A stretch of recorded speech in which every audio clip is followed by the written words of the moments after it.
Assalamualaikum warahmatullahi wabarakatuh dan selamat sejahtera. Kita berjumpa lagi dengan Flip Classroom yang seterusnya untuk Sains tahun 6 dan tajuk kita pada kali ini ialah daya geseran. Objektif pembelajaran kita pada kali ini pertama, untuk membuktikan dengan eksperimen atau pemerhatian 1 hingga 2 faktor yang mempengaruhi geseran.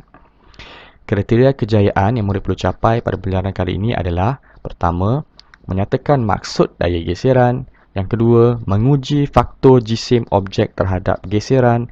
Dan yang ketiga, menguji faktor jenis permukaan objek terhadap geseran. Kita pergi kepada definisi daya geseran. Apa itu daya geseran? Seperti murid telah belajar sebelum ini, daya ialah daya tarikan atau tolakan yang dikenakan ke atas sesuatu objek. Apa pula dimaksudkan dengan daya geseran? Daya geseran ialah daya yang terhasil apabila dua permukaan bersentuhan antara satu sama lain. Baik, sekiranya ada dua permukaan bersentuhan, maka terhasillah daya geseran. Murid-murid kena ingat, daya geseran ialah daya yang sentiasa bertentangan dengan daya pergerakan. Sekiranya ini contoh gambar buah karen. Sekiranya ini adalah arah pergerakan buah karen, maka arah daya geserannya ialah melawan arah gerakan tadi. Ini adalah arah gerakan daya geseran. Kesan daya geseran menyebabkan objek yang bergerak semakin perlahan dan akhirnya berhenti. Itu adalah salah satu kesan daripada daya geseran. Baik, kita pergi kepada faktor-faktor yang mempengaruhi daya geseran. Daya geseran adalah daya yang sentiasa ada pada dalam kehidupan kita dan ia mempengaruhi kehidupan kita. Sebab itulah kita belajar daya geseran. Apa yang menyebabkan faktor yang mempengaruhi daya geseran ini? Sama daya geseran itu semakin meningkat atau berkurang. Ada dua faktor utama, iaitu jenis permukaan. Yang kedua adalah jisim objek. Untuk memudahkan murid-murid memahami faktor yang mempengaruhi daya geseran ini, kita lihat pada pemerhatian eksperimen ini. Satu penyiasatan telah dijalankan dengan menolak kereta mainan, kereta mainan di sini, dari atas landasan dan melalui beberapa permukaan yang berbeza. B, C ini adalah permukaan yang berbeza. Jarak yang dilalui di atas setiap permukaan dicatatkan. Hasil penyiasatan adalah seperti dalam jadual. Baik, ini adalah hasil satu penyiasatan yang dijalankan. Di mana B dan C ini permukaan ini diubah. Itu adalah pemboleh ubah dimanipulasi jenis permukaannya. So ada 4 jenis permukaan yang diubah untuk kereta mainan tadi melaluinya. Pertama, simen. Kedua, rumput. Ketiga, tanah. Dan yang keempat, jubin. Dan jarak yang dilalui oleh kereta tersebut sehingga dia berhenti, itu adalah pemboleh ubah bergerak balas. Jarak yang dilalui oleh kereta mainan. Untuk keputusan ini, simen 12 cm, rumput 5 cm, tanah 7 cm, jubin 18 cm. Baik murid-murid, boleh tak murid-murid kenal pasti apakah pemerhatian daripada penyiasatan ini? Ya, pemerhatiannya ialah jarak yang dilalui oleh kereta mainan pada permukaan jubin paling jauh berbanding permukaan-permukaan lain. Perlu ada perbandingan. Apakah inference atau sebab kepada pemerhatian kita? Baik, ini adalah sebabnya. Kerana permukaan jubin, daya geserannya paling rendah berbanding permukaan-permukaan lain. Baiklah murid-murid, kita boleh buat kesimpulan di sini bahawa daya geseran ini mempengaruhi pergerakan sesuatu objek. Sekiranya daya geseran yang tinggi menyebabkan objek tadi akan berhenti dengan cepat atau jarak yang dilaluinya akan menjadi lebih singkat. Begitu juga sebaliknya, sekiranya daya geseran itu rendah menyebabkan objek tadi boleh bergerak lebih laju atau jauh ke hadapan. Manakala jarak yang dilaluinya juga akan menjadi lebih panjang berbanding daya geseran yang tinggi. Itu adalah faktor yang pertama, iaitu jenis permukaan. So, permukaan yang licin, daya geserannya rendah. Permukaan yang kasar, daya geserannya tinggi. Baik, kita pergi kepada hubungan. Apakah hubungan hipotesis daripada penyiasatan ini? Boleh kita buat di sini bahawa semakin bertambah licin jenis permukaan, semakin berkurang daya geseran yang terhasil. Itu adalah hubungan yang pertama. Boleh juga murid tulislah hubungan seperti ini. semakin bertambah licin jenis permukaan, semakin bertambah jarak kereta mainan yang bergerak. Jarak yang dilalui oleh kereta mainan. Okey, murid-murid. Baiklah, kita pergi kepada faktor yang kedua. Faktor yang mempengaruhi daya geseran yang kedua adalah jisim objek. Untuk memudahkan murid memahami faktor yang kedua ini, kita perhatikan aktiviti yang terdapat dalam buku teks ini, di mana terdapat 3 jenis lori di sini, iaitu lori A, B dan C. Lori A ada 500 gram muatan, lori B ada 100 gram muatan dan lori C tiada muatan. Lori ini tadi digerakkan menggunakan getah ini. Okey, so kita nak perhatikan di sini lori mainan yang manakah bergerak paling jauh. Okey, jadi baik, kita boleh buat pemerhatian di sini bahawa pertama, lori mainan C, okey, kita lihat pada keputusannya, A 10 cm, B 15 cm, C 25 cm. Bermaksud C paling jauh jarak yang dilalui. Lori mainan C bergerak paling jauh berbanding lori mainan yang lain. Okey. Soalan yang kedua pula, lori mainan yang manakah mencatatkan jarak yang paling jauh? Okey, lori mainan C. Berikan inference kamu, kenapa lori mainan C paling jauh berbanding lain-lain? Apa yang diubah dalam eksperimen ini?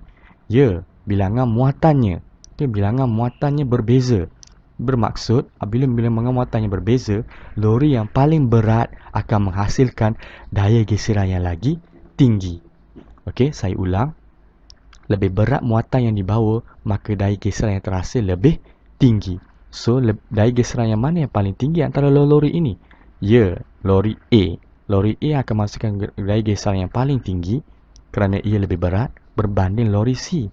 So, jawapannya adalah kerana daya geseran yang terhasil pada lori C paling sedikit atau paling kurang berbanding lori-lori mainan yang lain. Okey. Baik, soalan yang ketiga, bagaimanakah hubungan antara jisim dengan jarak yang dilalui oleh lori mainan? Apakah hipotesis kamu diterima? Baik, soalan ketiga, jawapannya adalah semakin bertambah jisim lori, semakin berkurang jarak yang dilalui oleh lori mainan tersebut. Ataupun semakin berkurang jisim lori, semakin bertambah jarak yang dilalui oleh lori mainan tersebut. Baik, ini adalah faktor yang kedua yang murid-murid perlu faham. Bermaksud, jisim ini mempengaruhi daya geseran. Semakin berat jisim satu objek tersebut, maka daya geseran yang terhasil juga lebih tinggi. Okey? Begitu juga sebaliknya, semakin kurang jisim objek tersebut, maka daya geseran yang terhasil lebih rendah. Okey, murid-murid? Baik, itu adalah faktor-faktor yang mempengaruhi daya geseran. Kita pergi pada kesan-kesan daya geseran. Daya geseran memberi beberapa kesan kepada kehidupan kita. Baik, ini ada dua perkara yang murid perlu fahami, iaitu ada kebaikan daya geseran dan juga ada keburukan daya geseran. Kita pergi kepada kebaikan daya geseran. Apakah kebaikan daya geseran? Pertama, daya geseran membolehkan kita memegang objek. Yang kedua, kita boleh berjalan tanpa gelincir. Dan yang ketiga, objek tadi akan kekal pegun kerana adanya daya geseran. Ini adalah kebaikan daya geseran. Boleh tak murid-murid senaraikan lagi dua contoh kebaikan daya geseran dalam buku nota masing-masing? Baik, kita pergi kepada keburukan daya geseran. Untuk keburukan daya geseran boleh menyebabkan pertama, permukaan menjadi haus. Murid-murid tengok kasut murid-murid, setelah beberapa tahun memakainya, tentu sekali tapak kasut tu akan kehilangan corak-coraknya dan murid-murid akan menghadapi kesukaran, kadang-kadang tergelincir semasa berjalan. Itu adalah kesan daripada permukaan kasut atau tapak kasut yang menjadi haus. Begitu juga dengan tayar kereta. Baik, seterusnya menghasilkan bunyi yang tidak diingini. Okey, terutama dalam mesin atau peralatan. Seterusnya boleh merosakkan mesin. Daya geseran yang tinggi boleh menyebabkan mesin-mesin yang digunakan boleh rosak. Okey, boleh tak murid-murid senaraikan lagi dua keburukan daya geseran? Okey, murid-murid bolehlah menulisnya dalam buku nota masing-masing. Baiklah, seterusnya menambah dan mengurangkan daya geseran. Daya geseran boleh ditambah dan dikurangkan. Apakah aktiviti untuk menambah dan mengurangkan daya geseran? Untuk menambahkan daya geseran, pertama, menggunakan pelapik anti gelincir yang kebiasaannya digunakan di tandas dan juga di lantai bilik mandi. Yang kedua, menggunakan tapak kasut bercorak dan kasar. Tapak kasut yang mempunyai banyak corak dan kasar boleh mengelakkan seseorang daripada tergelincir. Yang ketiga, menggunakan serbuk kapur magnesium karbonat pada palang besi angkat berat.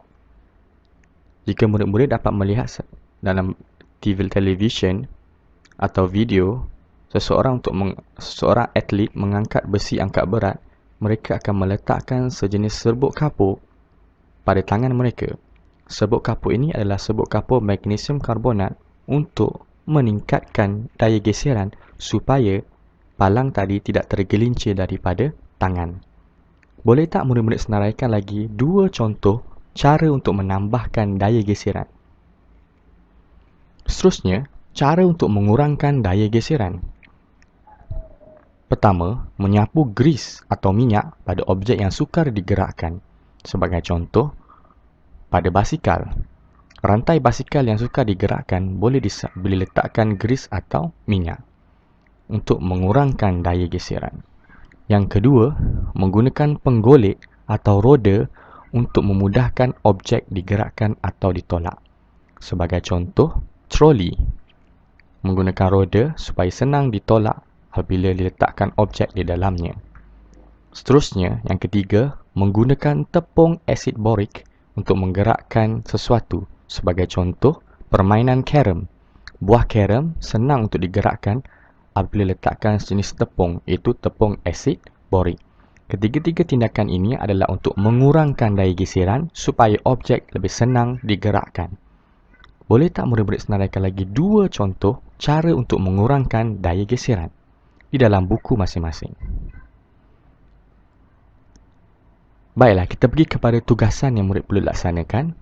Ada dua tugasan. Yang pertama, tugasan 1, soalan yang keempat juga terdapat dalam buku teks muka surat 112 dan 113.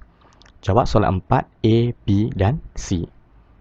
Manakala tugasan kedua juga terdapat dalam buku teks muka surat 113, soalan 6. Jawab soalan A, B, C, D dan E. Seperti biasa, setelah selesai, murid-murid perlu hantar tugasan ini ke dalam link yang saya sediakan dan saya akan pulangkan semula kepada murid-murid setelah disemak. Baik, itu sahaja untuk pembelajaran kita pada kali ini. Kita berjumpa lagi dalam pembelajaran seterusnya. Sekian, terima kasih.